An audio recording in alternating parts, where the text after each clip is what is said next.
So, and we'll have time for questions. Wait, what's your name? Can I get your name and spell it for me? My name is Dr. Tom Slobinger. Z as in zebra. L as in lantern. A, banana. Ice cream, nougat. I'm getting hungry now. Gremlin. Elevator. Radio. Okay. Tom, in the traditional... With a Z as in zebra. Yeah. All right. How's Tom spelled? T-O-M? T-O-M. Okay. What's your name? Sarah Kate Gillespie. Sarah K as in K-A-Y. K-A-T-I-E. So two names. Sarah is the first name with an H. Kate Gillespie is the last name. G-I-L-L-E-S-P-I-E. Also with, her. Yeah, with an H. Sarah with an H. Okay, right. Thank you. You are a... I'm a musician. You're a musician? Yes, I'm a professor and I teach music. She is a professor of art history. Okay, art history. All right. Any other questions before we go eat brownies? We should also note that the students did these research topics that they developed on their own. We put them into groups. These represent 3 of the groups in which they gave a final presentation. Part of the requirement was that they create a Tumblr account for their presentations. So that's part of what you're seeing today, is snippets of these final research presentations that they did in a group. 2 quick quotes from both of you. What's the importance of video game studies in your opinion? Quickly. Quickly? Tell me what to do. Video games, like anything that people consume, whether it's literature, music, television, they're important to our culture because they are in circulation. To ignore them would be not to understand 2013, especially your generation. We grew up playing video games too, but video games are now a billion-dollar industry that have eclipsed film. Yeah. So to just put them on the shelf and say they're kids' toys is a big mistake. And they can be looked at critically, but because they are interactive, we have some challenges looking at video games that you don't have with, say, film and music scores, like you said. That's how I see it. Yeah. You? And I just think the critical importance of them is being acknowledged as we speak. And again, that's why I think this class was so germane to the time period, because we're starting to see art museums exhibit video games. We took a class field trip, which some of the students might talk about, down to the Smithsonian to see the Smithsonian American Art Museum's exhibition on video games, and then they wrote a critique of that. So we're not only critiquing games, but critiquing how institutions are beginning to talk about games, and that was really enlightening. And of course, during the course of the semester, the Museum of Modern Art also acquired at least 14 video games into their permanent collection. So it's just beginning to be talked about largely. And the New York Times has a video game section, just like sports. Yeah. It's a piece of material culture. Yes. That is used. Abused, Yeah. But it's what I liked about the video games that were acquired by the Museum of Modern Art was they looked at the video game, the big coin-operated thing, as material culture, as a piece of artwork that could be played with, and also the music it makes is wonderful. The sound design, we talked about how that's why it's sound and not music. The class is not art and music, it's art and sound, because we have the music in the background, but we also have dialogue, we have car crashes, lasers, all that good stuff. So. And I think some more of those questions will be answered through the students' presentations, because it was really their research. We just sort of provided the conduit. Neither of us are actually hardcore gamers. The students came in knowing a lot more about games than we did, and that's really what we wanted. We were just there to try to direct the right critical questions towards this medium. Yep. Yeah. So I think we should turn it back over to them. Yes. Ladies and gentlemen, Jonathan. Hello, everybody. Jonathan. So I'm guessing, I don't know, but if any of you guys play video games, interested, play a lot of video games? I'm pretty sure everybody here is interested in playing video games. Well, my focus was when I was researching, when I was in the class, researching and doing my studies on this, I took the side of wanting to do the art of cutscenes.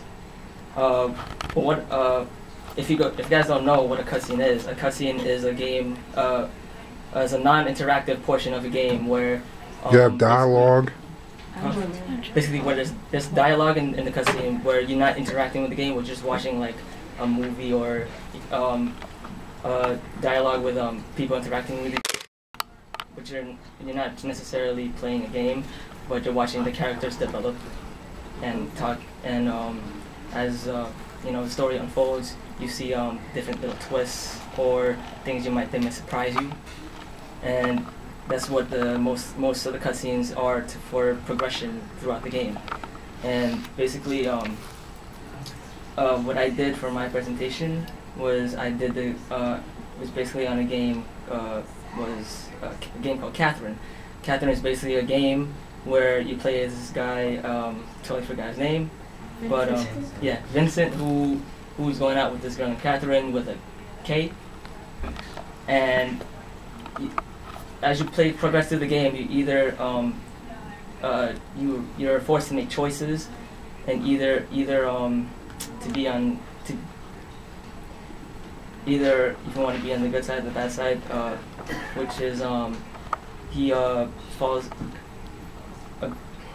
A girl walks into a bar, and ironically her name is Catherine, but Catherine with a C. And this girl Catherine with a C tries to flirt with him, and basically tries to win his heart, but he gets into this, after waking up with her, he gets into this whole loop of like of whether or not if she should be unfaithful, or so yeah, it's this whole complication. So every night when he goes to sleep, he gets these nightmares because of his because of his affair. But basically, this Catherine with a C doesn't really exist. It's all in his mind, and because of and the only way for him to survive is for him to, get to the top where the top is freedom, and if he fails, he goes to hell. And this is basically I'll show you guys the trailer for the game. And progressing through the game is either you choose to be with Catherine with a C, who is the flirtatious type, or Catherine with a K, who is the person who's a nice human being and stuff. So okay. You're doing a great job. Please subscribe. Breathe. Not Yeah. technologically equipped to watch this? Okay, I don't think. Dude. Those work though. Those are all fun. Yeah. YouTube's not working? YouTube's not working on this program. So that computer doesn't have that links. Let's see.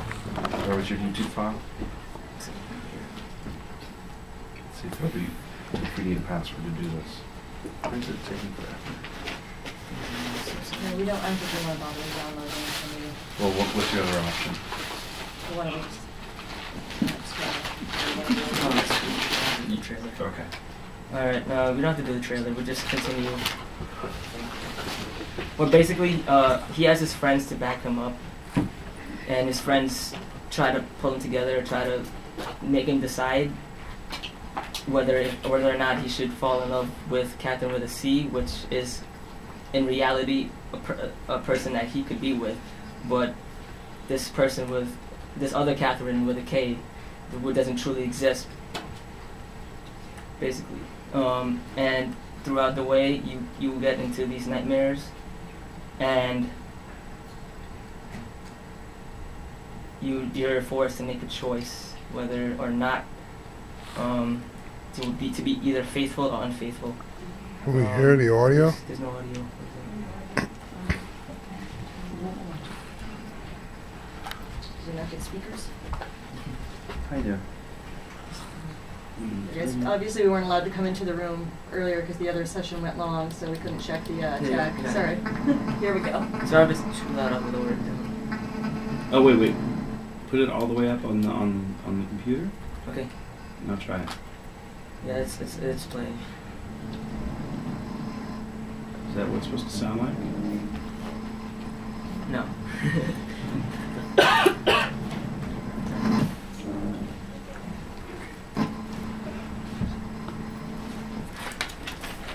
Hmm.